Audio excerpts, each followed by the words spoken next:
Gracias por asistir y hoy tenemos a Amanda con una invitada especial, con Juncal, ahora la presentará ella, que es psiquiatra especialista en TDAH del adulto. Le damos paso a Amanda y muchas gracias por asistir. Bueno, buenas tardes a todos con el café ya preparado, ¿eh? Que eso es otro lunes, es nuestro séptimo lunes juntos y hoy, bueno, habéis insistido mucho en esto y hemos encontrado a la mejor compañera de viaje que teníamos, que es Juncal Sevilla, psiquiatra, trabajas desde Madrid, o sea que nos ves desde muy lejos. Bueno, Y tampoco. es que me parece todo lejos. Con todo No, esto de la hombre, estamos pandemia. al lado. Ay, Estamos mejor, al me gusta lado. esa actitud. Pues vamos a trabajar hoy sobre el TDAH en adultos. Os tenemos que agradecer ya de entrada toda la participación que hemos tenido de las preguntas que nos habéis mandado, porque así también vemos lo que os interesa y qué cuestiones van surgiendo. Así que, bueno, pues vamos a empezar. Sí que vamos a ir diciéndonos, Juncal es una magnífica divulgadora. Ya lo vais a ver Me enseguida. están O sea, saliendo los colores, Amanda, porque nosotros como profesionales no podemos elegir lo que creemos y en lo que no, simplemente nos tenemos que atener a la evidencia científica. Pero bueno, es un poco por eso, porque hay mucho desconocimiento dentro de la profesión. Si no, sería mucho más fácil de identificar y de tratar, lógicamente. ¿Y se te ocurre, se ha diseñado o conoces algún tipo de solución o de estrategia para mejorar esta tendencia? Yo la solución siempre la digo, que es formar a nuestros médicos jóvenes. Es decir, cuando tú eres residente, yo cuando acabé la residencia, yo siempre lo cuento, a mí nadie me enseñó lo que era el TDAH. Yo había oído el TDAH en la parte en la que hice la rotación de psiquiatría infantil, pero luego acabé como psiquiatra de adultos y yo sabía diagnosticar perfectamente un trastorno bipolar, una esquizofrenia, un trastorno límite, pero a mí nadie me enseñó a diagnosticar un TDAH. La diferencia es que yo ahora a mis residentes o a la gente que se forma con nosotros les enseñamos que es una opción diagnóstica más y que cuando valoran a un paciente tienen que tener en mente que además de hacer diagnóstico diferencial entre cuadro depresivo, trastorno bipolar, trastorno por consumo de sustancias, tienen que barajar que el TDAH está ahí, ¿no? Entonces, la solución es la formación, es que no hay otra, es lo de siempre. Eh, es que nos concienciemos los profesionales, que yo creo que cada vez más, sí, cada vez vamos avanzando más y hay muchas más personas, psiquiatras, psicólogos, especialistas que lo van queriendo conocer y que porque lo ven, o sea, porque realmente es que pasa mucho de que yo siempre cuando doy alguna charla o alguna ponencia, siempre les digo, mirad, os guste o no, esto ya no se os va a olvidar. O sea, queráis o no, vais a acordaros de mí cada vez que os sentéis en la consulta, es vuestra maldición. Exacto. Porque ya lo habéis oído, porque ya lo conocéis. Así que ahora ya no puedes resistirte, o sea, ya lo vas a tener aquí y te va a acompañar el resto de tu vida profesional, quieras o no. Exacto. Porque te lo he metido dentro, que es lo que quiero. Entonces, bueno, pues es eso, poco a poco. Yo creo que esto es un trabajo pues de pico y pala y de poco a poco ir formando a los compañeros y a la gente más jovencita. Y yo confío y estoy segura que de aquí a, ¿qué te digo yo? 20, 30 años, el TDAH sea una opción diagnóstica como otra cualquiera y lo normalicemos completamente.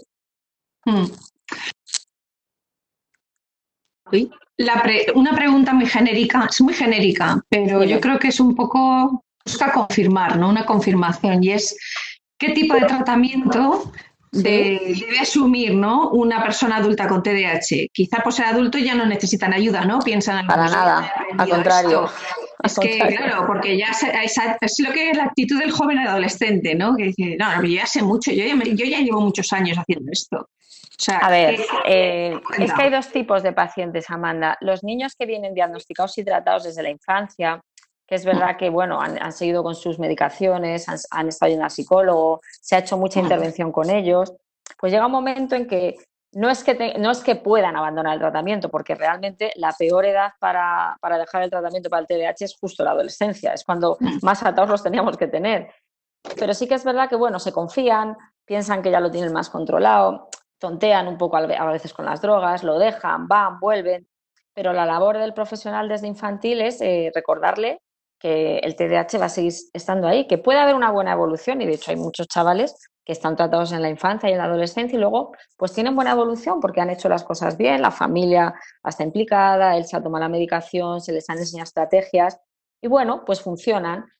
y pueden dejar el tratamiento. Eso no significa que a lo mejor al cabo de los años, cuando la exigencia de la vida se incremente, pues haya que retomarlo. Pero yo creo que el mensaje es: esto es algo crónico, es algo del neurodesarrollo, que en algunos casos evoluciona muy bien e incluso podrías dejar la medicación, pero siempre sin bajar la guardia.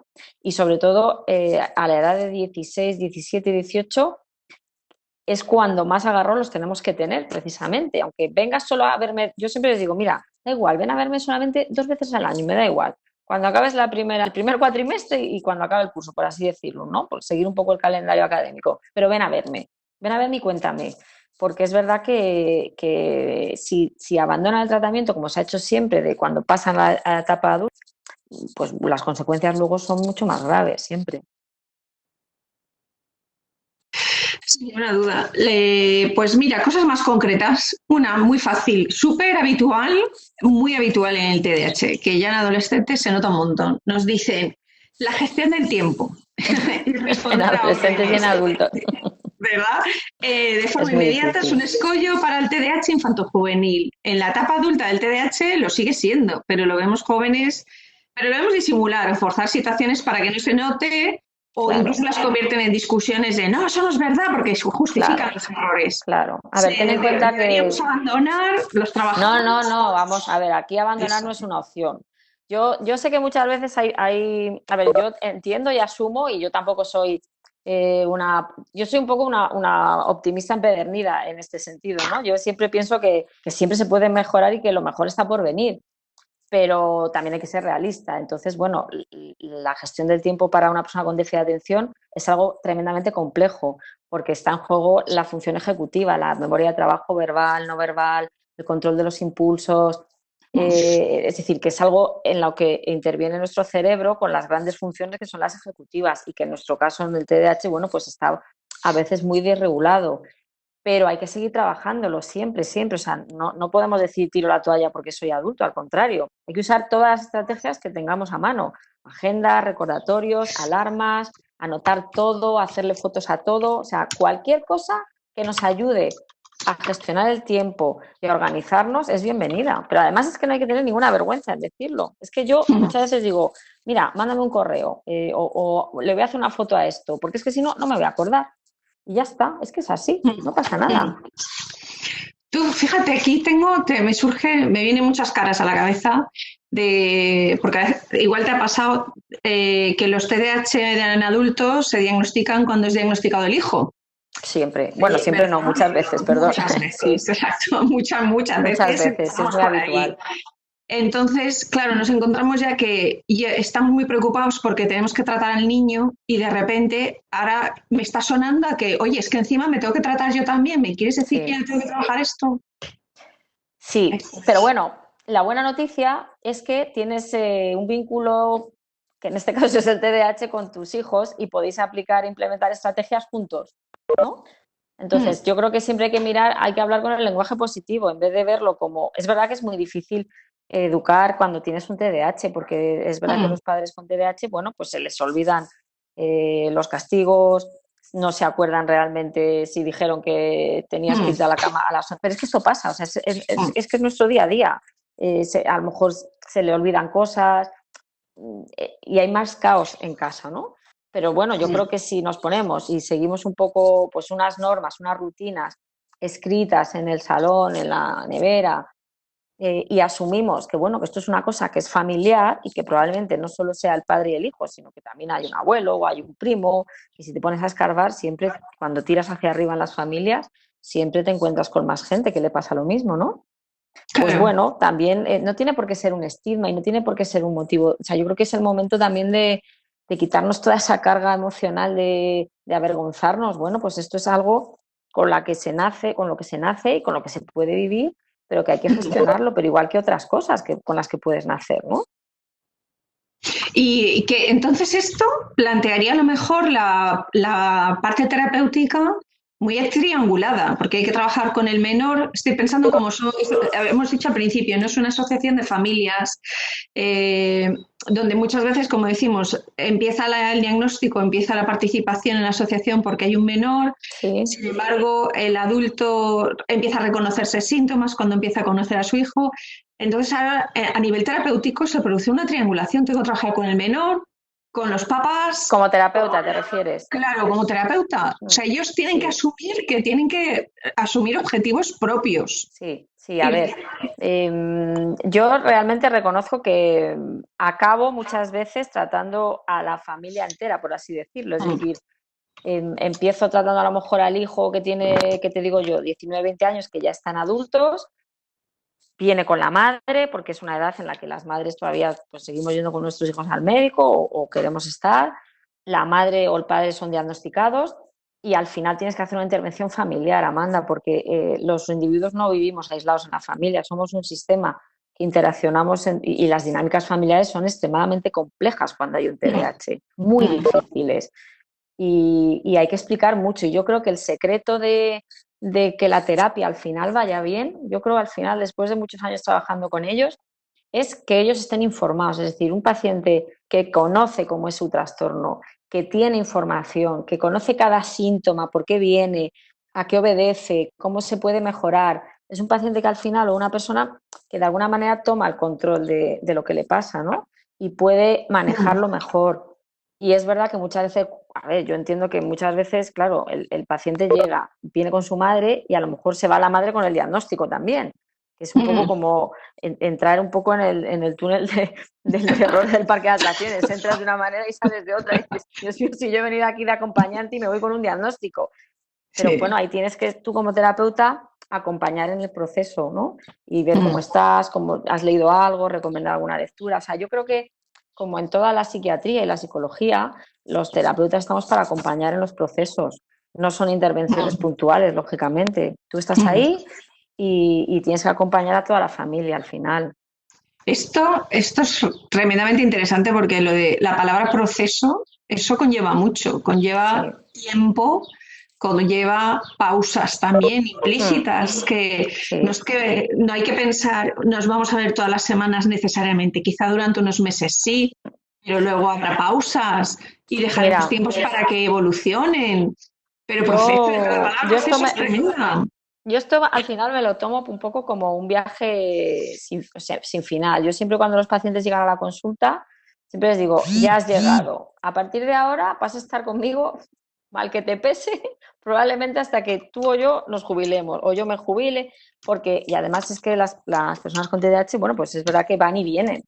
Yo ya lo sé, o sea, yo sé que hay muchos que desaparecen durante años incluso y luego vuelven, ¿no? Pues esto es así, la psiquiatría también es un poco así.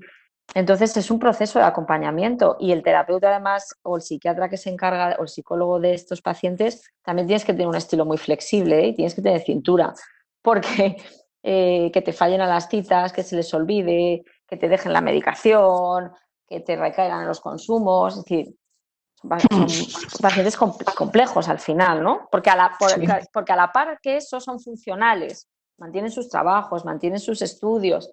Entonces, muchas veces es ese debate de, pero si yo soy una persona que funciona bien, si soy un ejecutivo, soy un abogado, ya, pero tienes que tratarte y tienes que mejorar tu gestión de estas áreas, ¿no?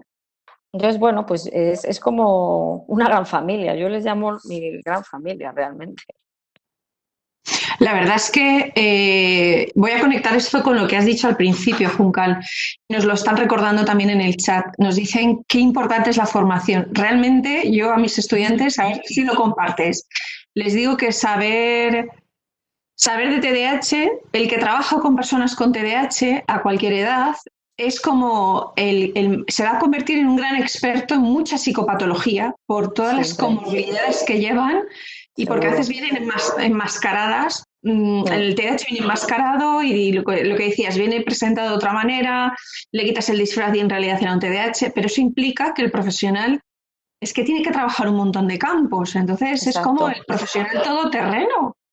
Sí, yo la verdad es que ahí me identifico mucho, Amanda, porque es verdad que aparte de tratar el TDAH, tienes que tratar, pues por ejemplo, en las mujeres es mucho más habitual, casi que en los hombres te diría, la comorbilidad con los cuadros depresivos, los cuadros de ansiedad, tienes que manejarlos muy bien, porque muchas veces ahí el manejo de los fármacos es complicado cuando hay mucha ansiedad.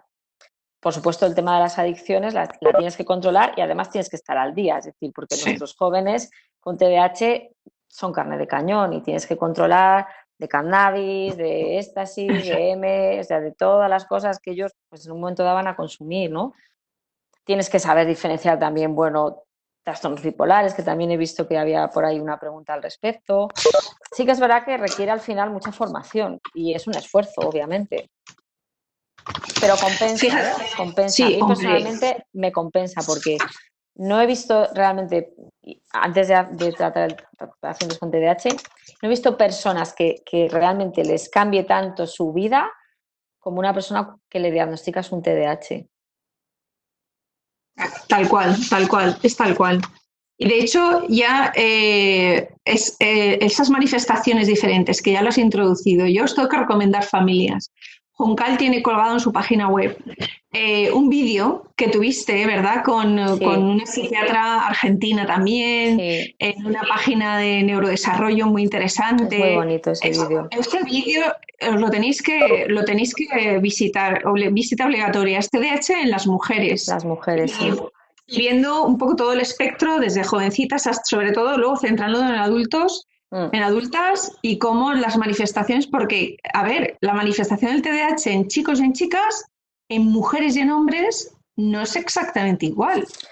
No, a ver, este es un tema que es tremendamente importante y es como un poco, es como rizar el rizo, ¿no? Es decir, tienes que saber de TDAH y además de TDAH en la mujer. Y este es un tema que a mí siempre me ha llamado mucho la atención porque siempre he percibido que las mujeres no viven el TDAH igual que los hombres, pero como tantas otras cosas en la vida. Las mujeres tenemos nuestros roles, por así decirlo, y los hombres tienen el suyo en la sociedad. Entonces, los síntomas como tales, al final son los mismos, porque el neurodesarrollo de alguna manera es igual para hombres que para mujeres, es decir, hay matices, sobre todo temas hormonales y de tamaños cerebrales y demás que no nos vamos a meter. Lo que ocurre es que en las niñas muchas veces no vemos tan claramente esos perfiles hiperactivos que podemos ver en los varones, en los niños cuando son más pequeñitos, y lo que sí que vemos es que la niña empieza a tener una serie de dificultades, pues es una niña despistada, que siempre está en las nubes, que normalmente, bueno, normalmente no, pero en un porcentaje alto es una niña que se esfuerza, que se aplica, pero porque también ten en cuenta que el rol de la mujer en la sociedad todavía es diferente al del hombre, ¿no? De una mujer se espera, que es lo que hablábamos en el vídeo un poco, pues que sea ordenada, que sea tranquila, que bueno, que sea una buena niña, una buena mujer, ¿no? Al hombre todavía se le permiten actitudes que incluso se normalizan, ¿no? Es decir, se ve mucho peor que una mujer consuma drogas, sea promiscua, sea impulsiva, ¿no? Y entonces esas mujeres se nos van a otros circuitos de la psiquiatría, se nos van hacia los límites, se nos pierden. Entonces esa niña que sabe que le pasa algo, que sabe que es diferente, que sabe que se esfuerza mucho pero que tiene que echar más horas que el de al lado, que es impulsiva, que habla mucho en clase, que siempre la están regañando, esa niña empieza a sufrir mucho y empieza a decepcionar, ¿no? Los niños con TDAH, el problema que tienen al final es el gran sufrimiento que acarrean porque decepcionan, porque un hijo con TDAH no cumple las expectativas de un padre muchas veces ni de lejos, ¿no? Y una niña, pues bueno, muchas veces incluso peor, ¿no? Porque se nos penaliza mucho a las mujeres todavía a día de hoy. Entonces la evolución es diferente y lo que hemos visto, nosotros lo que vemos en nuestra consulta, en el último trabajo que hemos hecho en la universidad, uno de nuestros trabajos de fin de grado que acabamos de presentar a uno de los estudiantes, ha sido describir nuestra muestra. Y hemos cogido los 300 pacientes que tenemos ahora en la muestra y hemos hecho un análisis descriptivo sin más, ¿no? Bueno, sin más, que es una cosa bonita de ver. Y es verdad que la comorbilidad más habitual en las mujeres es la depresión y es significativa la diferencia con los hombres. Es decir, que la mujer con TDAH sí o sí, inexorablemente, tiene que tener una gran resiliencia y una protección genética importante, va a acabar desarrollando sintomatología depresiva por todo esto que le ocurre. No necesariamente en el hombre es diferente. No, exacto. Qué diferente. Y luego cuando vamos sumando etapas evolutivas naturales, como puede ser la consecución de estudios o la pareja, el planteamiento de la maternidad, muy diferente.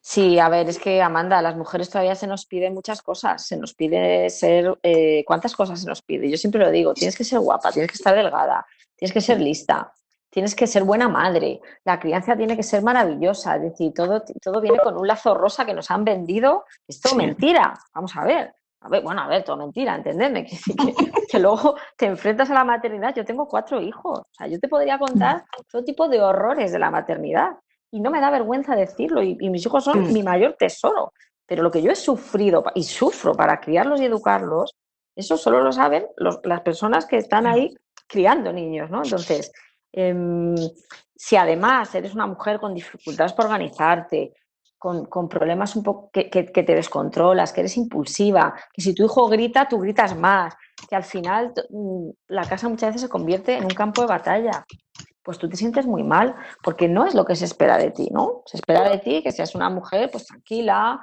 que participes en las actividades de tus hijos, que les ayudes con los deberes, que además trabajes, o sea, claro, todo, que no pierdas la paciencia, que sepas organizarte. Que si gritas, claro. Y si gritas eres una histérica. O sea, sí. Es que encima es que nos cuelgan yo digo, tenemos todas las etiquetas colgando a las mujeres encima.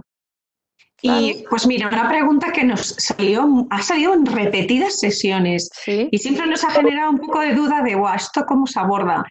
Y yo creo que eres el mejor, y eres lo mejor tenerte a ti para plantearla. Y es cuando en ese tándem, ella o él, en esa pareja, uno no reconoce o no se implica con el niño, o no reconoce que él es TDAH, o las dos cosas a la vez. Esta situación es muy insostenible. Ya ni te cuento cuando es ella la que tiene TDAH y él no entiende muy bien esto y acaba justificándolo todo como es que no os enteráis. O sea, estos desequilibrios, Junca, los has visto en parejas. Todos los días, a todas horas. Es difícil, es muy difícil. A ver, yo insisto, creo que cuando tú diagnosticas un adulto con TDAH, ya sea hombre o sea mujer, necesariamente tienes que traer a la consulta a la persona que convive con él o con ella. Si no físicamente, por lo menos invitarla a venir. Es verdad que luego hay pacientes que prefieren ellos, pues mantener Te digo que también hay personas que no lo cuentan en la pareja, ¿eh? Yo tengo pacientes que llevan años diagnosticados y tratados y no lo cuentan porque se convierte les convierte en vulnerables. Y sí que es verdad que es un arma de doble filo y tienes que tener al lado una persona, muy noble, como para que un buen día no te eche en cara de no te tomaste la pastilla, hoy no te has tomado la pastilla, eso duele infinito. Claro, entonces yo creo que los que quieren participar y implicarse en ese proceso tienen que saber lo que es el TDAH y tienen que saber que la persona que tienen al lado funciona de una determinada manera y que probablemente si la implicas en un proceso terapéutico pues va a hacer todo lo posible por cambiar. Pero aún así también tienes que tener en cuenta que una persona con TDAH está muy sujeta a sus emociones, es muy inestable emocionalmente, es muy impulsiva. O sea, que es que estamos hablando todo el rato de la desorganización, pero realmente el problema muchas veces viene desde las emociones, ¿no? El no gestionar la emoción. Una persona con TDAH tiene una gran dificultad a la hora de canalizar sus emociones y de poder manejarlas, ¿no? Y muchas veces se quedan ahí pillados en una emoción negativa y no hay quien les saque. Entonces eso, claro, al que tienes al lado, pues le tienes que enseñar o ayudar un poco a manejarlo. Entonces es un trabajo de equipo al final. Y si la persona que está al lado, pues no está dispuesta o no tiene fuerzas o no quiere estar ahí, pues es una cosa que sí que es verdad que hay que ponerla sobre la mesa, porque también para la persona con TDAH es muy frustrante. ¿Y no te parece que a veces uno de los dos es TDAH y el que no lo es, si coge bien la onda del terapeuta, es un coterapeuta de la pera? Seguro, pero tiene que cogerte la onda bien. Sí. Seguro, vamos. Sí, yo tengo un poco de todo, pues me imagino que como tú, en las consultas al final vemos un poco de todo, ¿no? Y es verdad que muchas veces se ve mucho amor. Yo siempre digo, ¿cuánto amor hay aquí? Porque si no, es verdad que sería dificilísimo, ¿no? Y te ayudan y te dicen, oye, es que hoy le pasó esto, pero bueno, pero también depende el temperamento que tenga la otra persona. También es verdad que luego vemos parejas que lo llevan muy mal. Sí. Y sobre todo cuando haya ya hijos, son bombas de relojería las familias con TDAH. Y esto es verdad que lo tenemos que tener claro. No podemos mirar para otro lado, ¿eh? Porque es una realidad que existe. Exacto. Y las estadísticas nos lo dicen, ¿no? Que el autismo y el TDAH son los trastornos del neurodesarrollo que más divorcios, ¿no?, llevan Bueno, asociados. es que es muy duro, ¿eh? Es que criar un niño con TDAH, Mm, si además son los progenitores, que suele ser lo habitual, porque esto en ujú, su mayor parte son herencias, es muy difícil.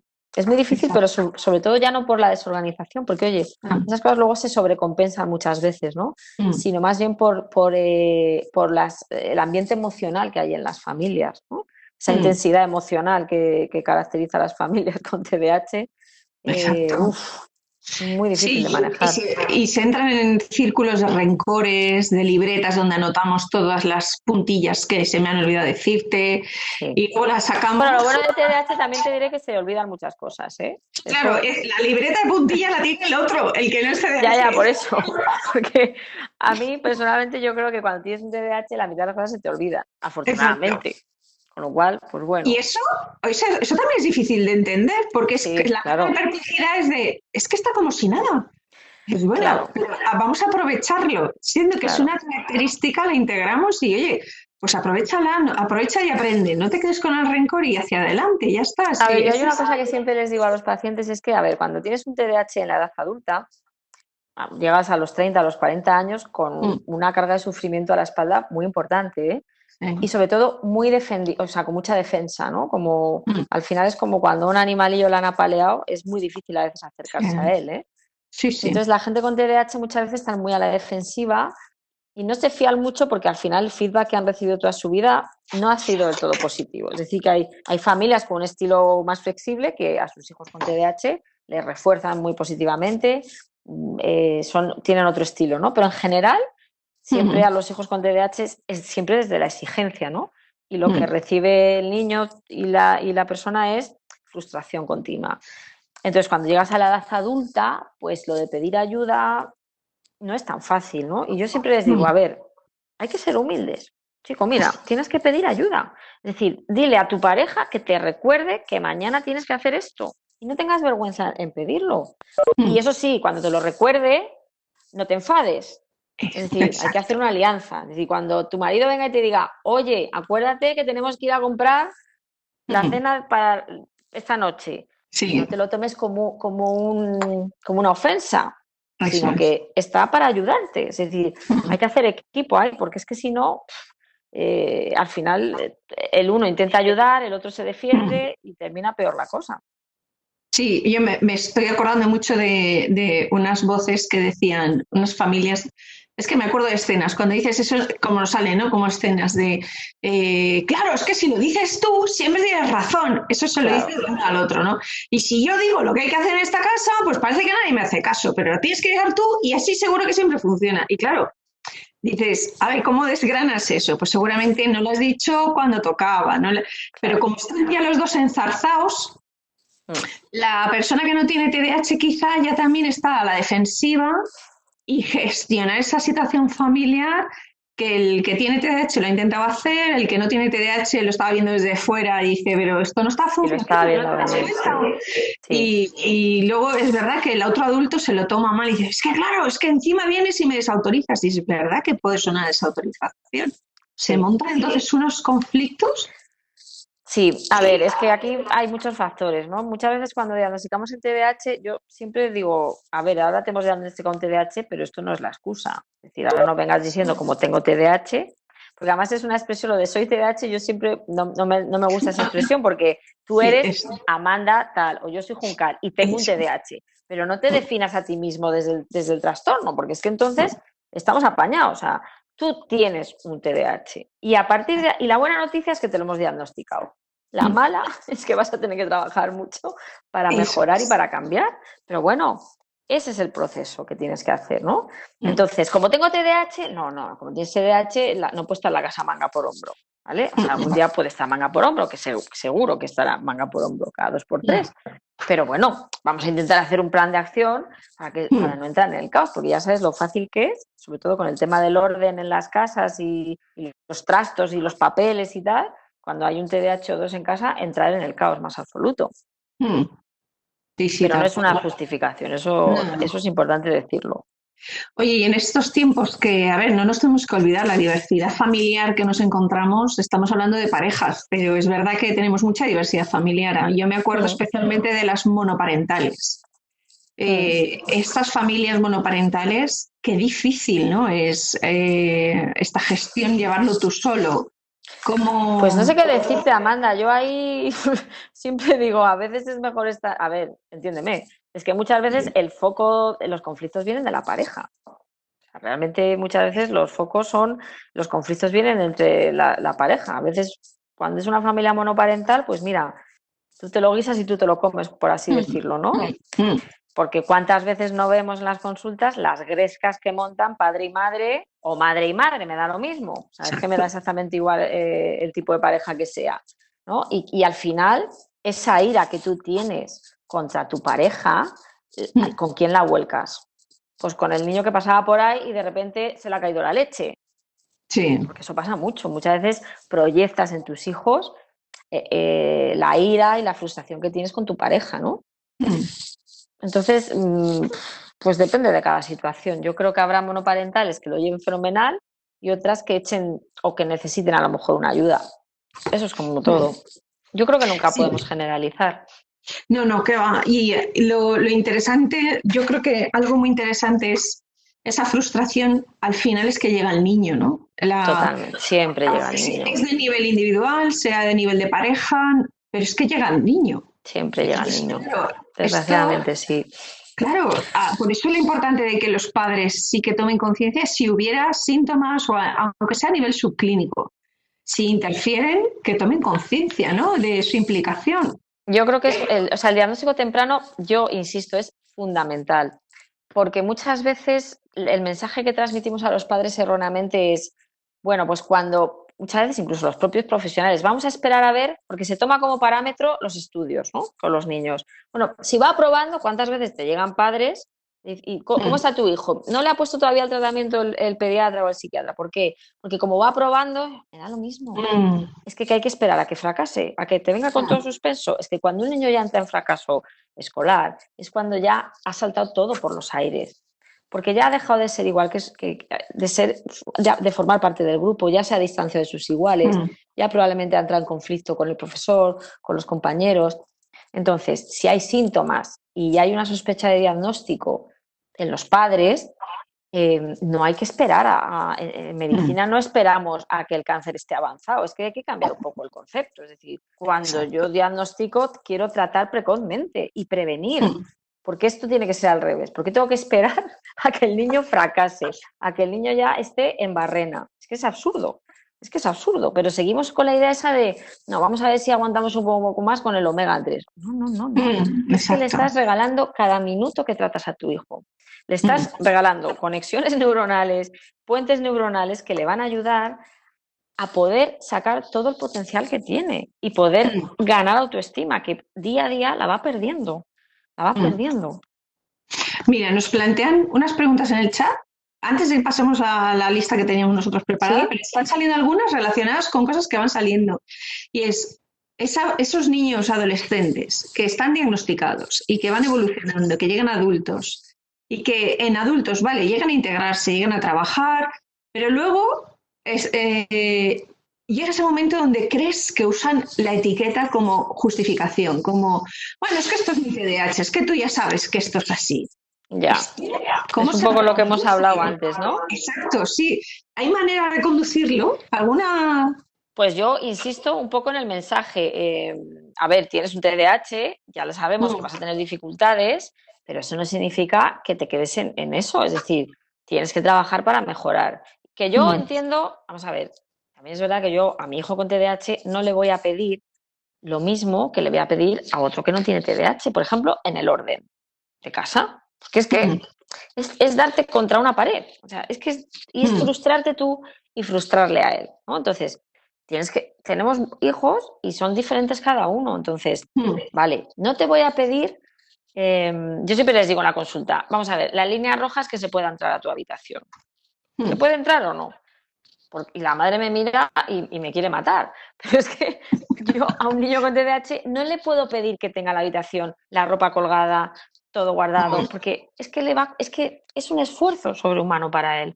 Pero sí que le puedo pedir que tenga una higiene, es decir, que no me deje las latas de Coca-Cola debajo de la cama, que me recoja los vasos una vez en semana. Oye, mira, los sábados vamos a poner la alarma para hacer un poco de limpieza, ¿no?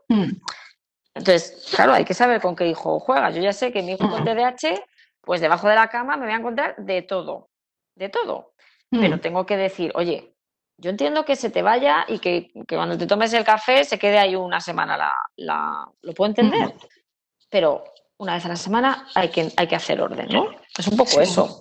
También saber lo que se le puede pedir. Exacto. Yo, además, cuando yo me he encontrado este tipo de perfil, a ver qué te parece. Una de mis profesoras favoritas en la facultad nos explicó el primer día que las etiquetas eran para los garbanzos, no para las personas.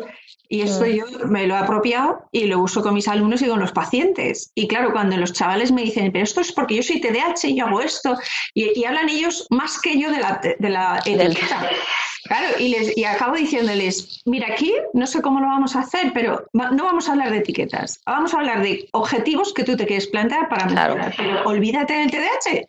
Porque lo que decías tú antes, ¿no? Es que tú eres fulanito, no eres TDAH. Claro, lo que pasa es que, fíjate, yo creo que yo ahí soy un poco ambivalente con lo de las etiquetas, porque yo siempre digo, a ver, las etiquetas realmente son necesarias, porque yo cuando voy a una tienda, yo tengo que saber lo que cuesta una camisa, tengo que saber de qué está hecha y cómo la tengo que lavar, es decir, yo tengo que saber cómo es ese jersey o esa camisa, ¿no?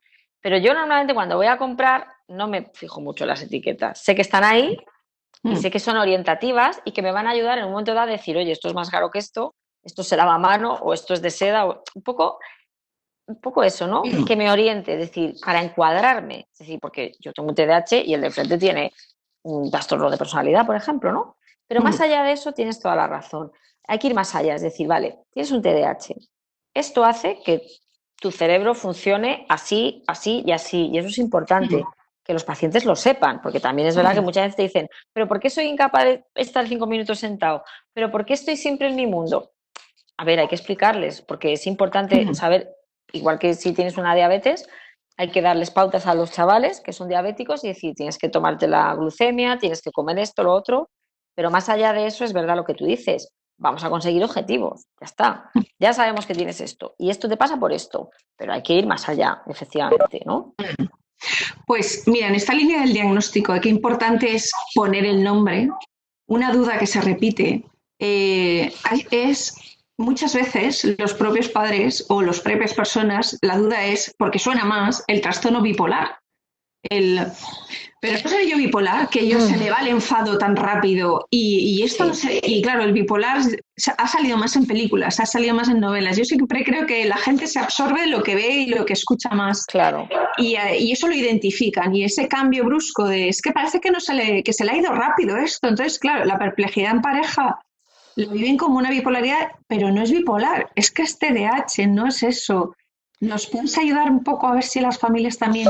Claro, a ver, es lo que tú dices, ¿no? La gente muchas veces sabemos lo que vemos, pues eso, lo que leemos en las revistas, las películas que hemos visto, y es una expresión que se utiliza mucho. Es que soy bipolar, porque cambio mucho de ánimo, ¿no? Y de hecho muchas veces cuando entran por la puerta los pacientes te lo dicen, yo creo que soy bipolar.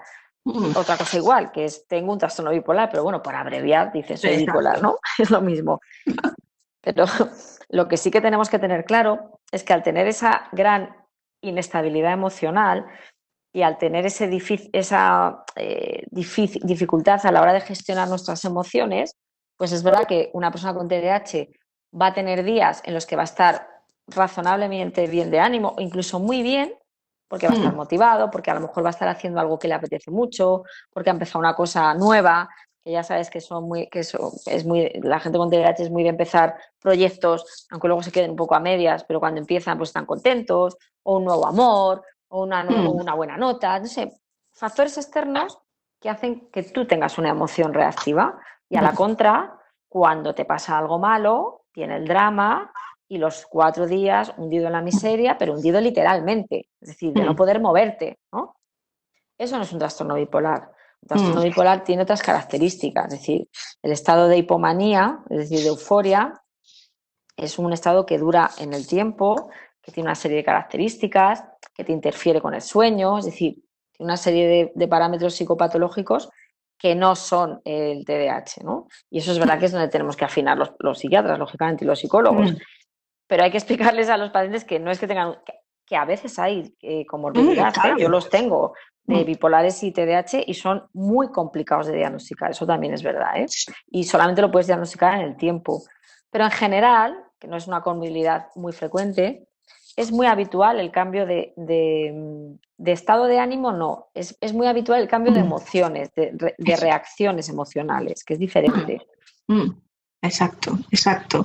Fíjate que en esta línea ahora también nos preguntan, bueno, estas comorbilidades sí que suenan más o evolucionan. La comorbilidad de TDAH o ese solapamiento entre TDAH y Asperger. ¿Qué dificultad hay a veces en interpretar esa desorganización, esa comprensión, dificultades en comprender las emociones, en los tiempos que tienen las emociones, dificultades en la expresión verbal y no verbal?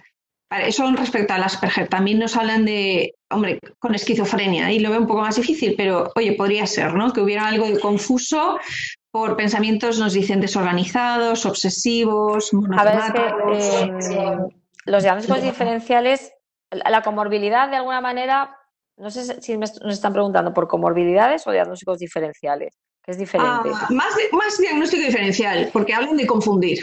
A ver, es que yo, después de años con el TDAH, acabo diciendo, oye, que no todo es TDAH, que no todo es TDAH, porque todo el mundo a mí me acusa de, tú es que ves TDAH por todos lados, y yo digo, ya he aprendido a ver cosas que se parecen al TDAH. Por ejemplo, las altas capacidades. Sí. Es un mundo en el que yo empecé a navegar cuando empecé a trabajar con TDAH, porque había pacientes que a mí no me cuadraban, Amanda. Y decía, este paciente, primero no le sienta bien el tratamiento para empezar, que ya es raro, ¿no? No me está respondiendo bien. Y segundo, es muy funcional. O sea, estos hiperactivos sin déficit de atención como tal, que dices, son hiperactivos puros. No. Si es que el TDAH, por definición, es una alteración en la función ejecutiva. Y entonces empiezas a ver y dices, uy, hay una cosa que es la alta capacidad, la alta sensibilidad, las altas capacidades sensoriales, que muchas veces no tienen un TDAH, sino que se parecen. Ese niño que se aburre en clase, que es tan sensible, que tiene esas manías y que está rozando también un poco a lo mejor en el espectro autista muy finito. Yo no soy de infantil, yo ahí los de infantil seguro que me pasan por delante. Pero que no todo es TDAH, lógicamente. Claro. Y en altas capacidades, claro, en altas capacidades la altísima velocidad de procesamiento se confunde mucho con impulsividad. ¿Por qué? Porque tus velocidades no son igual que las del niño o adolescente o adulto, van tan rápido que parece que se precipitan. Y en realidad no es eso, en realidad es que van muy rápido pensando. Eso no es impulsividad, eso es ser muy potente intelectualmente. Claro, es que hay auténticas máquinas. Yo hay pacientes que me quito el sombrero con ellos, porque entran en unas dialécticas conmigo que yo no les puedo seguir. Yo digo, mira, yo es que no te puedo seguir. Entonces, sí que es verdad que muchas veces tienes la alta capacidad que se parece a un TDAH, por esa rapidez de procesos, porque se aburren, porque cambian de actividad, porque hay una hiperactividad motora muchas veces, simplemente hiperactividad motora, pero no hay la disfunción ejecutiva. Es decir, no son personas que lleguen tarde, que se organicen mal, todo lo contrario, ¿no? Pero luego también está la doble excepcionalidad, que es cuando tenemos la alta capacidad y además tenemos la disfunción ejecutiva, que esas son las mentes más complicadas de manejar al final, ¿no? Que ahí sí que es necesario tratar el TDAH para poder sacar todo ese potencial que tienen esas personas. O sea, que es que es un mundo muy complicado, no es solo TDAH. No, que va. Y esa facilidad que a veces tienen, esa frase, ¿no? Es que es tan inteligente que es que no le sabe, es que con lo inteligente que es, ¿cómo hace esto? Esa frustración de parejas y de padres. Que yo creo que esa frase no la tendríamos que decir nunca. No hay cosa que más frustre que te digan con lo inteligente que eres, si quisieras, o si te pusieras, y yo les miro y digo, claro, es que si tu hijo pudiera ponerse, no estaríamos aquí. Estaría sacando notazas y no estaría en la consulta del psiquiatra. Vamos a ver. Exacto. Es decir, que si tu hijo no se pone o si tu hijo no hace esto, es un poco como el mundo de las adicciones, ¿no? Que es que esto no lo deja. No, si no lo deja es porque no puede. Es decir, si fuera tan fácil dejar de consumir porros o dejar de beber, pues la gente lo dejaría. Y no está, o sea, ¿quién quiere vivir siendo adicto? Si la adicción es una condena, al final un adicto, una persona ya sabes que empieza a consumir pues desde, bueno, pues por la cosa lúdica, por el tonteo con las drogas, y al final el adicto acaba consumiendo para no tener abstinencia, no para disfrutar de la sustancia, que es diferente, ¿no? Que eso es muchas veces cuando yo era fumadora y cuando te dicen los fumadores, el mejor cigarro del día, el de la mañana, y tú le miras y dices, claro, porque llevas en abstinencia toda la noche, entonces es el que te ha cubierto la abstinencia y el que más te ha gustado, ¿no? Entonces, nadie quiere ser adicto, nadie quiere destrozar su vida con el alcohol o la cocaína. Es decir, si tu hijo pudiera, se pondría, si tu hijo pudiera elegir, no querría aguantar la regañina del profesor, ¿no? Exacto. Claro, entonces hay que cambiar el lenguaje de si eres súper inteligente y seguro que si trabajamos en esto, ese potencial lo vamos a sacar. A veces es cuestión de hacernos unas frasecillas y decir, esto no lo puedo decir, esto no lo puedo decir. Y hacer, exacto. Claro. Hagamos una lista de frases tabú. Eso sí sería interesante. Mira, aquí sí que el tema de las drogas es en el Levante, Juncal, te tengo que decir que tenemos un problemón. Sé que en Madrid también lo tenéis. Madrid tenemos muchos problemas, sí. Sí, pero allí también. He hablado con la presidenta de las UCAS, de la directora de las UCAS, y aquello era catastrófico cuando yo pensaba, es que aquí en Valencia, en la Comunidad Valenciana, los tenemos en la puerta del instituto y en el mismo instituto trapicheos. Sobre todo de marihuana, ¿no? Que es la más fácil. Y gente... O sea, es muy difícil.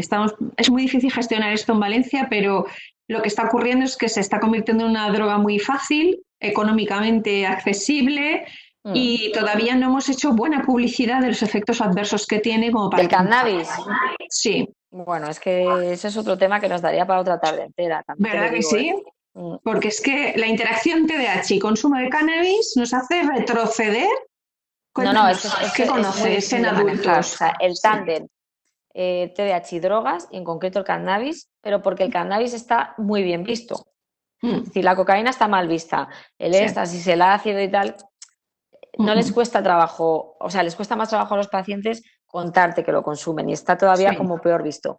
Pero ellos normalizan muchísimo el consumo de cannabis, porque el problema es que esto, en Estados Unidos hay muchos estudios al respecto, la percepción subjetiva de una persona con TDAH que fuma marihuana o que fuma hachís es muy buena. Es que les sienta genial, la mayoría de los casos, ¿no? Porque les para la cabeza y ellos te lo cuentan muy bien. Les relaja, les ayuda a dormir. Muchos tienen ese patrón búho, ¿no? De duermo de día, me acuesto súper tarde. Entonces, al final el cannabis les relaja, les ayuda a estar tranquilos, incluso les centra, pero no es que les centre, porque al final es muy neurotóxico, sino que al quitarles esa angustia, esa inquietud, pues les ayuda a estar sentados un ratito y a estar un poco tranquilos, ¿no? Entonces ellos te dicen, es que me focaliza, y dices, a ver, no es que te focalice, es que te quita angustia temporalmente, ¿no? Entonces, yo te diré que en ese sentido es un problema gravísimo y a ellos hay que explicarles desde que son bien jóvenes, o sea, yo creo que la intervención tiene que ser desde la infancia, avisar y prevenir de que te van a pasar por delante los porros, pero tú tienes más riesgo que tu amigo por el hecho de tener un déficit de atención, un TDAH, de quedarte pillado con eso, porque te va a sentar bien, porque te va a relajar, porque muchas veces cuando hagas pellas, porque no quieres hacer el examen, porque odias ir a clase, porque esto es un suplicio, pues te vas a ir al parque y te vas a fumar un porro. Porque es así, es la historia de nuestros chicos con TDAH, ¿no? Entonces yo ahí establezco una alianza, yo reconozco que ahí soy una terapeuta bastante permisiva, porque prefiero que me sigan viniendo a ver, aunque sigan fumando, es decir, yo con ellos nunca les diré deja de fumar y ven, porque es absurdo, no van a venir ninguno. Yo les digo, mira, ¿por dónde empezamos? ¿Qué quieres que hagamos? Tratamos el TDAH, bajamos el consumo, lo dejamos, vamos a hacer lo que tú quieras, pero sigue viniendo. Y tómate la medicación, porque si te tomas la medicación, a lo mejor lo que ocurra es que tengas menos ganas de fumar, por ejemplo. Porque yo les digo siempre, mira, en vez de desayunarte el porro por la mañana, tómate tu medicación. Y luego ya, a lo mejor tienes menos ganas de fumar, porque a lo mejor la medicación te está ayudando más, y te pones y haces tus cosas. Pero es fundamental. Yo no es que sea fundamental. permisiva con el consumo, Claro. Yo no es que sea permisiva, pero creo que es un proceso al que tiene que llegar el chico solo o el paciente solo. Es un proceso muy en paralelo a cosas que sí que podemos ayudarles. Exacto. Porque eso es una decisión muy, es muy de la persona. Incluso tenemos que ayudar a los padres a quedarse al margen. Y eso, la frase que me decían los padres era: ¿tú quieres que yo vea a mi hijo drogarse y me quede callado? Bueno, te diré que hay padres que durante el confinamiento han dejado a sus hijos fumar porros porque era eso, o que se tirasen a la calle a pillar, o sea, quiero decir, que llega un momento en que no es que dejes que tu hijo se drogue delante de tus narices, pero yo siempre, porque hay padres que también los ponen en la calle, te vas a la calle. Y yo digo, pero es que en la calle, ¿qué va a hacer tu hijo? ¿Le vas a dejar en la calle tirado? Porque no sirve tus normas. A ver, y yo entiendo que hay estilos parentales de todo tipo, Amanda, pero yo soy una firme defensora un poco que desde el amor y desde el cariño, aunque estés hasta aquí de tu hijo, aunque ya no puedas más, aunque lo quieras matar, porque es que hay veces que dices, es que lo quiero matar, es que te enzarzas con él, es que acabas pegándote con él, porque somos todos muy impulsivos cuando tenemos TDAH, ¿no?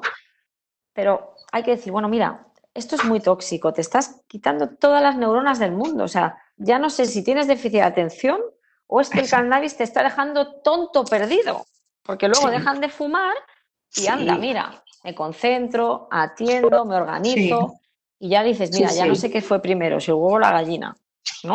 Porque el deterioro que produce el cannabis es brutal. Es brutal.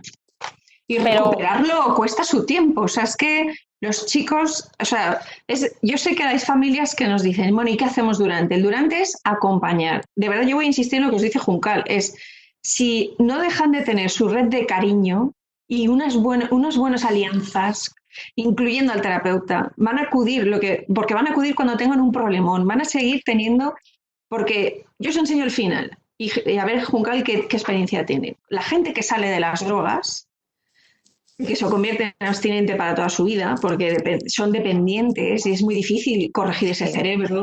Esas personas, cuando tú les preguntas, ¿y cómo es que te lo has dejado? Casi la mayoría te lo dicen porque yo quería y por mi familia o por las personas que yo quería. Sí, pero a ti no te pasa que te dicen, un día me levanté y lo dejé. Exacto. Tal cual. Y tú dices, pero bueno, vamos a ver, llevo años y luego dices, bueno, algo habré hecho bien para que este día se levante y diga, lo dejo. Claro, y te viene con un plan alternativo, porque es que he pensado que ya voy a querer hacer esto, y claro, es porque no hemos dejado de plantearle planes. Exacto. Es verdad que les tenemos que plantear 2 millones de opciones, no me exagero, 2 millones.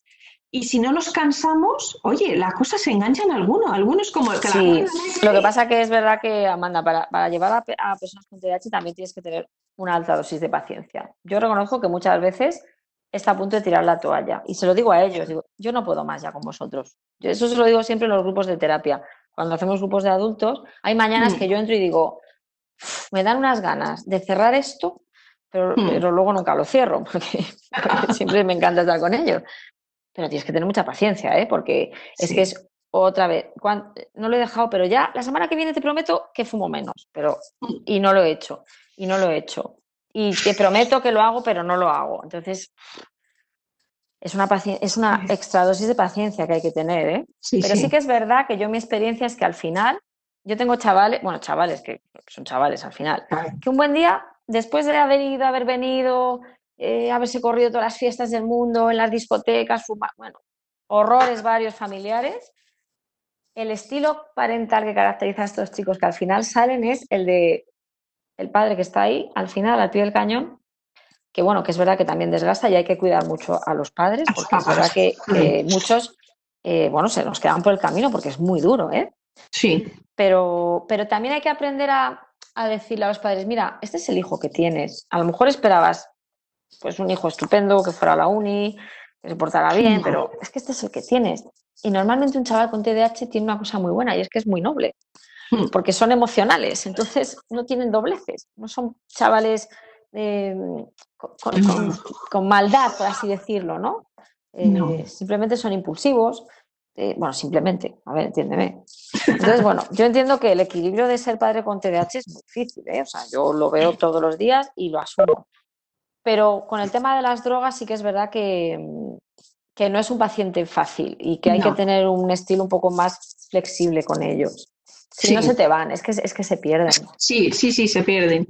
Mira, hemos hablado de las adicciones a sustancias, pero creo que también deberíamos mencionar las adicciones comportamentales. Estamos hablando de adicciones al juego, cómo están repuntando con tanta propaganda de casas de apuestas, pero también en las nuevas tecnologías se trata de introducir eso también ya.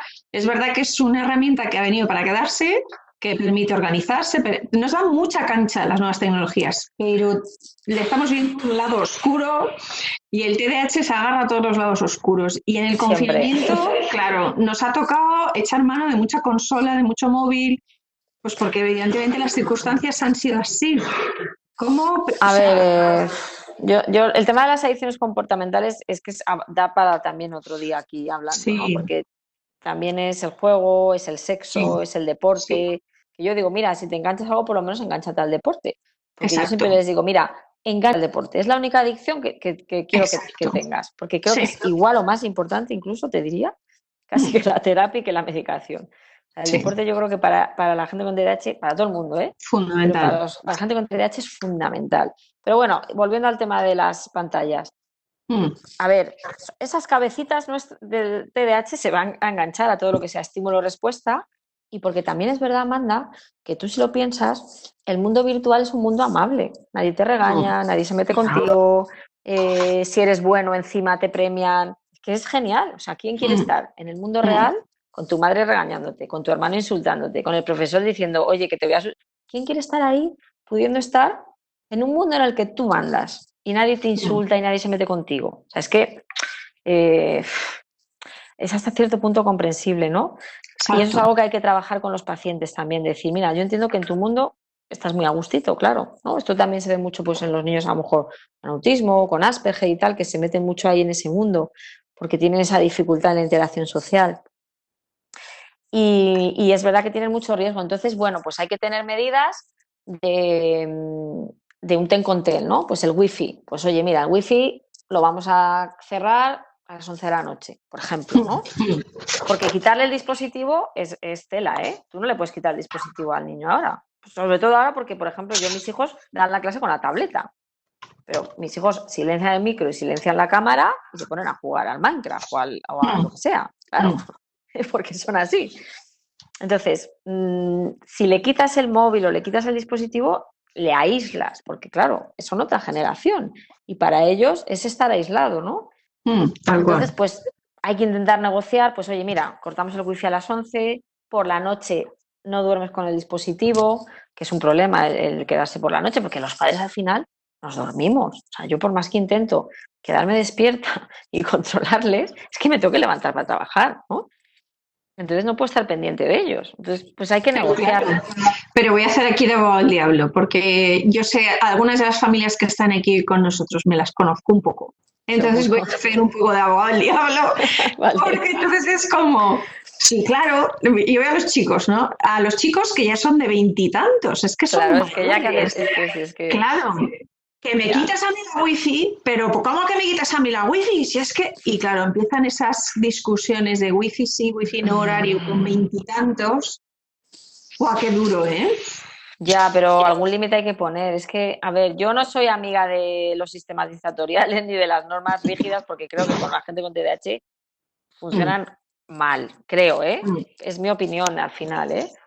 Pero un encuadre hay que tener, un mínimo encuadre hay que tener. Es que si no... y porque al final ellos también lo agradecen de alguna manera, yo creo, ¿no? Y también hay que negociar. Mira, de lunes a viernes el wifi, porque digo yo que con 20 años tendrán sus datos en el móvil, ¿o no? Claro. Y harán lo que quieran. Claro. Tiran de online, cuando tiran del juego online que se pasan en la videoconsola y no controlan los ruidos que hacen y los gritos porque van con los cascos. Claro, pero ten en cuenta que es que nuestro niño con TDAH, los TDAHs son muy noctámbulos, pero entre otras cosas porque por la noche hay mucha calma, hay mucho silencio y nadie te molesta. Exacto. Y nadie te grita y todo el mundo está durmiendo y entonces está muy a gusto. Entonces es cuando mejor se hace todo. Estudiar, jugar, leer. Entonces, claro, yo entiendo que es muy complicado, ¿eh? Y yo no soy quien para decir al final, haz esto o haz lo otro. Yo creo que cada familia tiene que buscar su estilo, Sí, pero siempre teniendo un sí, mínimo, sí. negociando. Mira, yo creo que hay que negociar. Yo conozco a padres que incluso les dan un refuerzo a los niños por tomarse la medicación. Mira, si te tomas el Concerta, al final de mes te voy a dar un plus para la paga, para que te compres una mejora en el Minecraft o en el... lo que sea, cosas así. Es que al final esto es negociar todo el rato. Sí, tal cual. Porque frontalmente No.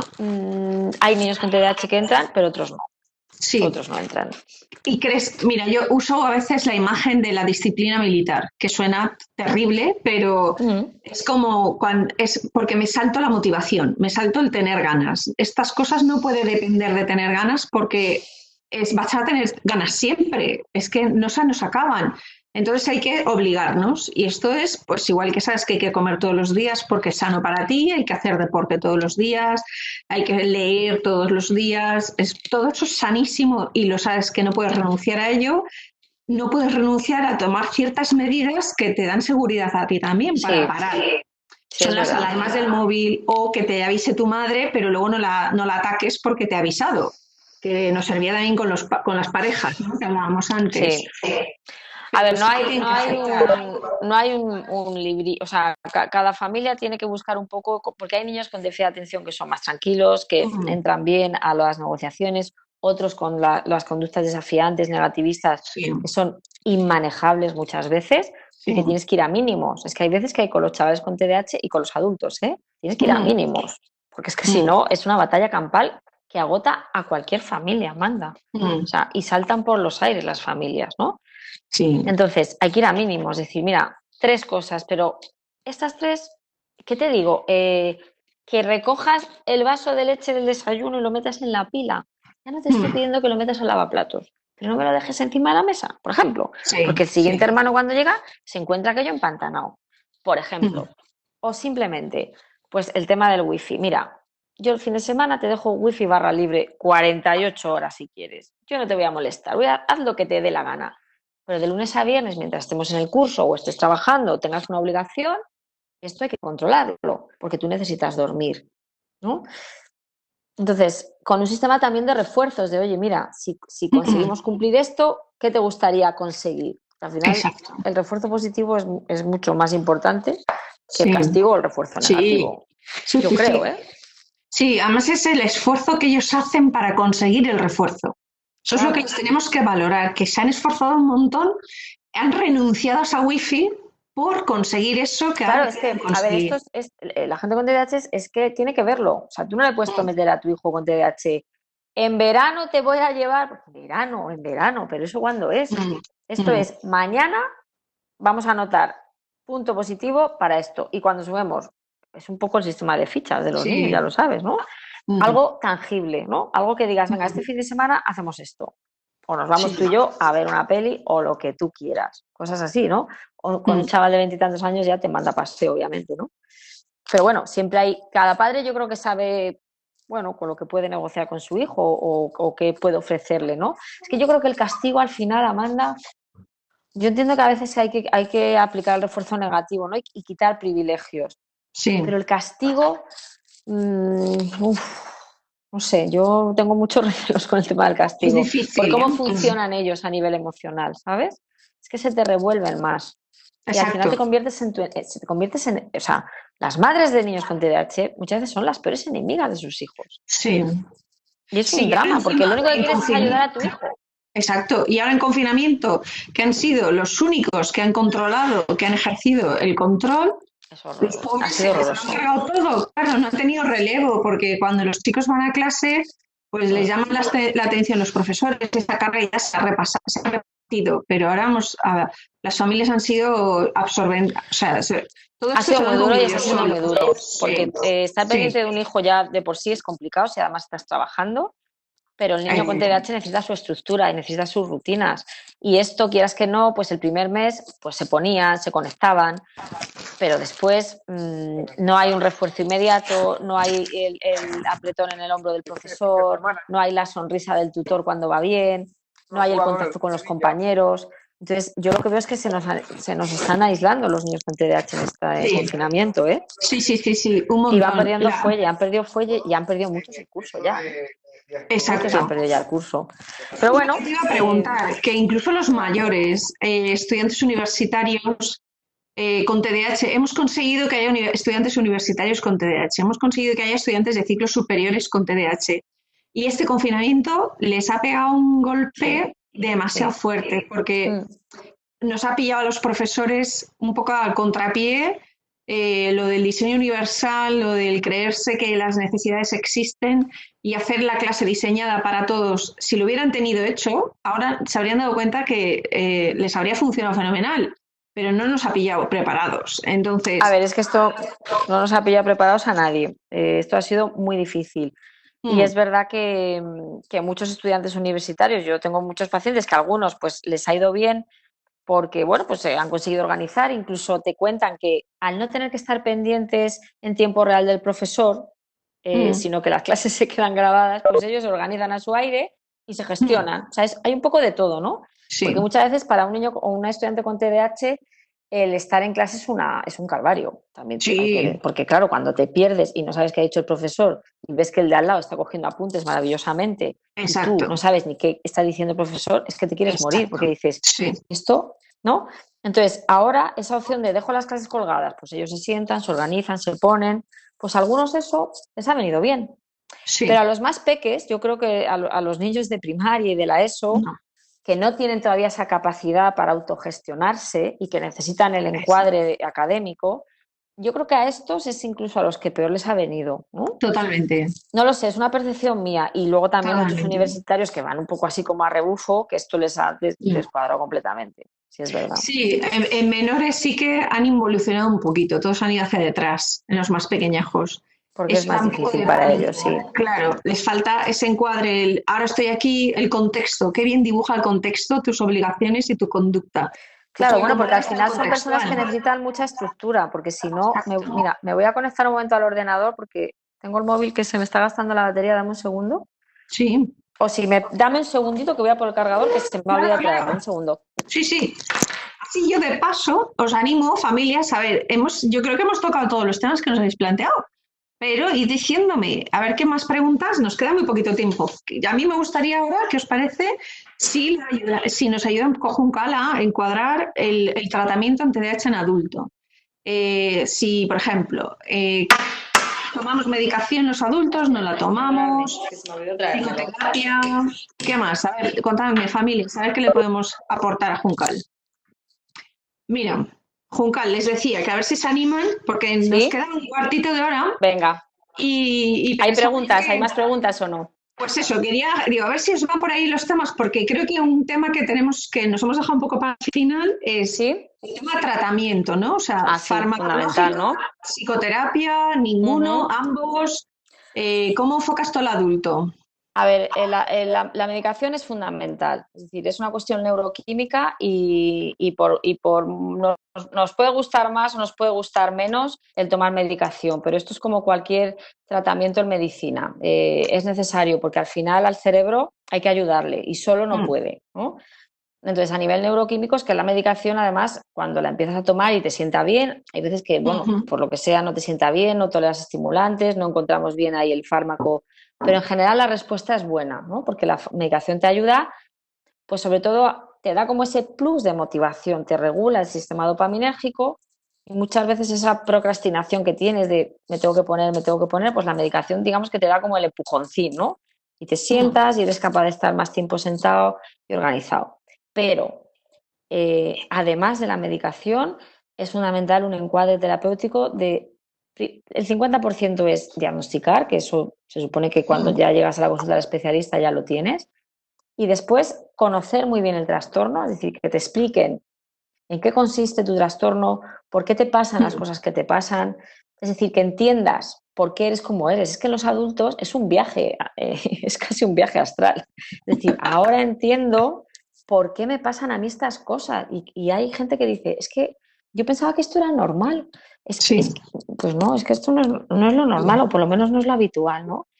Y hay que hacer un trabajo terapéutico sobre todo de explicar mucho, que es el TDAH, y tienes que estar horas, hay veces que las consultas mías, yo ya no hago muchas veces intervención conductual, cognitiva, que es lo que suelo hacer, sino que hago psicoeducación, es decir, ¿qué te ha pasado hoy? Pues esto me ha pasado por esto. Bueno, pero es que esto te pasa porque tu cerebro funciona así y después si cambiamos esto vamos a conseguir hacer lo otro, es decir, hay que hacer mucho trabajo terapéutico. La medicación es fundamental, pero con el TDAH hay que echar muchas horas. Sí, la cosa es que una duda, mira, ya nos la dice Ángel, dice medicación con 29 años, con 29, con 40, con 70, 60, eso. Y con 70. Exacto. Es que, y más contentos. ¿Y por qué? ¿Por qué están contentos? A ver si les convencemos. ¿Qué mensaje pueden decir los padres para ayudar? A ver, es verdad que no solo es función de los padres, también los terapeutas vamos a hacer ese trabajo. Pues si vamos a pasar una mejor, pero ¿qué argumentos son los que usamos para que entiendan esa importancia de por qué la medicación funciona? Es que no es un invento banal. La medicación funciona, es decir, el TDAH es de los trastornos que yo siempre digo, es de las pocas cosas en las que los neurólogos y los psiquiatras estamos de acuerdo, que ya es difícil que las dos especialidades coincidamos en cosas. Bueno, pues si tú lo sabes, si te fijas, es el único trastorno que tratamos indistintamente en la infancia, los neurólogos y los psiquiatras. Fíjate que hay niños que están en neurología, niños que están en psiquiatría y niños que están en pediatría. Es decir, que cuando llegamos a la etapa adulta, esto es parcela de psiquiatras, porque ya cuando llegamos a la etapa adulta se complica mucho la cosa.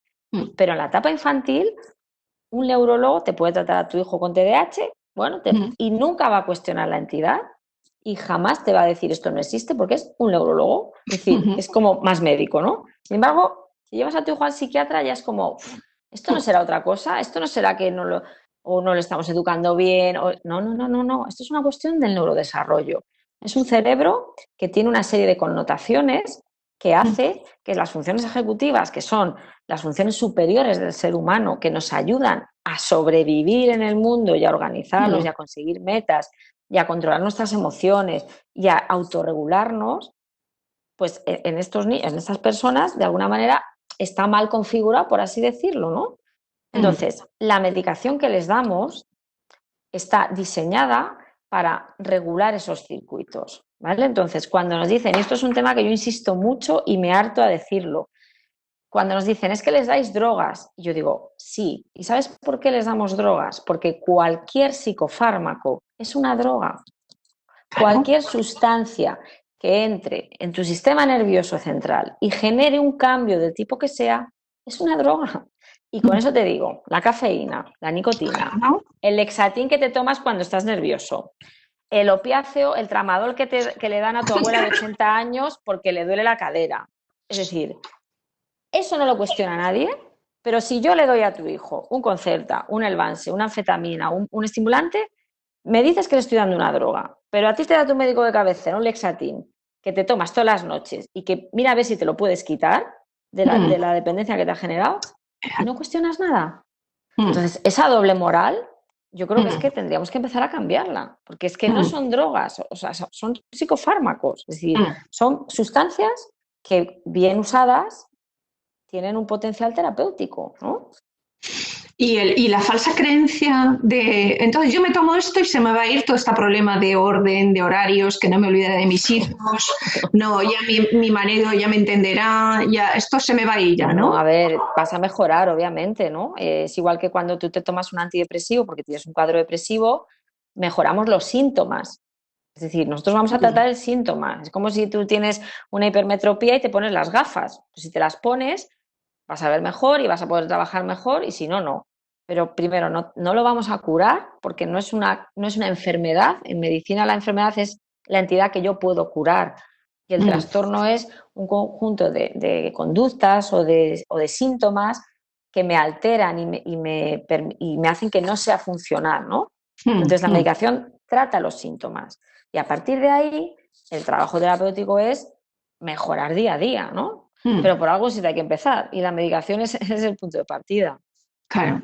Y luego los prejuicios, ¿no?, que puede tener la misma persona en cuanto a la noción, porque sí que el leer que me tomo una anfetamina no es lo mismo que me tomo una aspirina, ya lo has comentado, pero luego los efectos secundarios que a veces tienen, en algunos casos sí que los notan y son aprensivos. Entonces es como, es que yo me noto esto. Yo sé que hacemos, los psiquiatras sobre todo, hacéis el trabajo de ayudarles a entender cómo funciona la medicación y cómo gestionarlo. En los psicólogos tenemos que acompañarnos en este camino, pero las familias eso lo tenéis que entender. Los niños van a notar los efectos. Sí, Pero claro. ahora nos vas a Juncal esto, ¿cómo lo integramos? O sea. A ver, es verdad que los fármacos y es verdad que los niños notan más los efectos secundarios incluso que los adultos, sobre todo, por ejemplo, el metilfenidato, lo que es el Concerta y el Mediquinet. El Concerta, además, es un fármaco que va muy bien, pero tiene un problema en los adolescentes y en los niños, y es que a los perfiles más hiperactivos, y esto seguro que todos los papás se identifican con eso, les deja como modo robot, se quedan como parados, les quita un poco ese... En realidad lo que hace es controlar la impulsividad, ¿no? Claro. Entonces les deja como más retraídos en sí mismos, ¿no? Y muchas veces los padres te dicen, es que le veo triste. Es verdad que el metilfenidato toca un poco la parte de la emocionalidad y de la afectividad, y a veces se les ve más tristones, más callados, más apáticos. Les quita el hambre, les puede quitar el sueño, es decir, que nosotros no estamos diciendo que los fármacos estén exentos de efectos secundarios, ¿vale? Pero igual que otros fármacos en medicina, es decir, esto no hay milagros. Entonces hay que buscar el fármaco que más se adecue, las dosis, pero bueno, obviamente ojalá hubiera fármacos sin efectos secundarios, pero desgraciadamente esto es así y tenemos que sopesar, pues bueno, si hacemos algún periodo de descanso, si el fin de semana pues lo deja de tomar para que coma un poquito más y reponga energías, si hacemos un paroncillo en verano, que yo tampoco soy partidaria de los largos parones, porque TDAH sigue ahí, aunque no haya que estudiar. Claro. Sí, o sea, esto en el confinamiento lo hemos comprobado, ¿no? Que parecía que nos íbamos, algunas familias, ¿no? Se plantearon, pues como ya no va al cole, le quito la medicación. Pero claro, te has comido tú las clases en casa. Error. Tiene que estar medicado, esto no puede estar. El tratamiento hay que dárselo. O sea, yo cuando trato a un paciente no le digo de lunes a viernes, yo digo, esta es tu medicación para todos los días. Luego tú ya estamos en el mundo de los adultos. La medicación tiene que ser algo amigable, algo friendly, es decir, que te ayude, no puede ser un lastre. Yo siempre les digo, mira, yo no quiero que te trates por obligación. Aquí esto no va así. Esto es una consulta de adultos y si te tratas es porque tú quieres estar mejor. Si esto va a ser un calvario para ti, pues no te trates. Porque es que no te puedo obligar. Es verdad que con los niños es diferente. A los niños, bueno, pues casi un poco en prevención de mayores problemas hay que obligarles de alguna manera, ¿no? Para que tomen conciencia de que es necesario. Pero en el mundo de los adultos, al final, esto es una elección, Amanda. Yo a un tío de 30 y tantos años, pues no le puedo obligar a que se trate, pero sí le puedo decir, es una cuestión de calidad de vida. Si te lo tomas, probablemente mejores en esto y en esto. Y si no, no. Y tú decides. Tú sabrás lo que haces con tu vida, ¿no? Exacto. Pero es que eso que has dicho es muy chulo, porque es como darle la vuelta. Porque en general las familias, hoy las que tenemos aquí, que son familias concienciadas, que están asociadas a alguna asociación, porque veo que ahí por lo menos está, mira, tenemos miembros de la asociación de AMNADA, que es de Valencia, tenemos a gente de la asociación de Apadacas, que es la asociación también de TDAH de Castellón, que colaboran también en estas sesiones, y creo que también tenemos del de Sagunto, me suena por aquí. Y a lo mejor se me olvida alguien, o sea que me lo decís. Quiero decirte con esto que son familias que están como empujando a los niños, pero a mí me gusta mucho tu versión, porque es que tú nos das la visión de, ya no es un niño pequeño que va a la consulta, es el mayor que decide a la consulta. Te voy a hacer la pregunta al revés. Estos mayores con TDAH, ¿qué consultas te suelen hacer? Tú ya pides el compromiso de si tú vienes aquí es para currar. Claro. Vale, pero ¿qué consultas son las que te llevan ellos más frecuentes? ¿Tendrías ahí un top 10 o un top 5? Ten en cuenta que es que yo llevo una consulta específica, es decir, cuando a mí me llegan los pacientes, vienen ya dirigidos. Muy bien. Es decir, yo empecé buscando la aguja en el pajar. Cuando yo empecé a hacer TDAH, yo iba buscando en mis pacientes de psiquiatría general el TDAH. Y eso fue creciendo hasta que hoy en día somos un programa referente en Madrid y el paciente a mí ya me viene derivado, es decir, yo ya me viene hiperfiltrado, ¿no? Pero los que entran en el circuito de psiquiatría, por así decirlo, que me imagino que es lo que tú te refieres, la demanda es muchas veces pues la ansiedad, las depresiones, y luego ya una vez, ya sé lo que me has querido preguntar, cuando ya están encuadrados, ¿no? Es decir, ¿qué quiere un paciente con TDAH? Pues eso le pregunto yo a él. Eso les digo yo. Ya estás aquí, ya has llegado, porque esto es un poco en la seguridad social, mi consulta, yo ya me río con ellos porque tengo una lista de espera que casi es como ir a Lourdes, vas 2 veces al año y peregrinas casi, ¿no? Pero bueno, yo una vez que entran ya son míos, yo siempre digo, ya estás aquí, ya has llegado, te ha costado mucho hacer el circuito, pero ya estás aquí. Y ahora, ¿qué quieres que hagamos? ¿Qué quieres mejorar? Dime, que yo saco mi varita mágica y vemos a ver qué deseo quieres hacer realidad.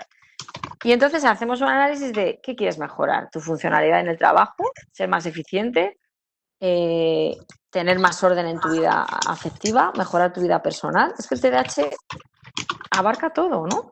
Claro. Entonces, bueno, pues el TDAH hay gente que a nivel laboral pues no le supone un problema, pero a nivel personal es una hecatombe y al revés, ¿no? Entonces yo siempre les digo, ¿qué quieres? ¿Qué quieres que trabajemos?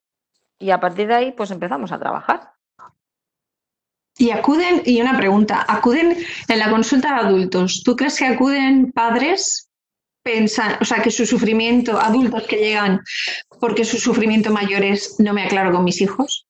Sí, o claro. no me aclaro con la pareja, o sea, no es por ellos, quizás por el sufrimiento que crean en otros, ¿no? Pero los que tienen diagnóstico de TDAH. Sí, exacto, los adultos que acuden a terapia. Sí, a ver, ten en cuenta, yo siempre digo que lo que define al adulto con TDAH es el sufrimiento, la frustración, ¿no? Es decir, ¿qué me pasa que yo no soy capaz de tener una vida? O sea, ¿qué me pasa que yo no soy capaz de tener las riendas de mi vida? ¿No?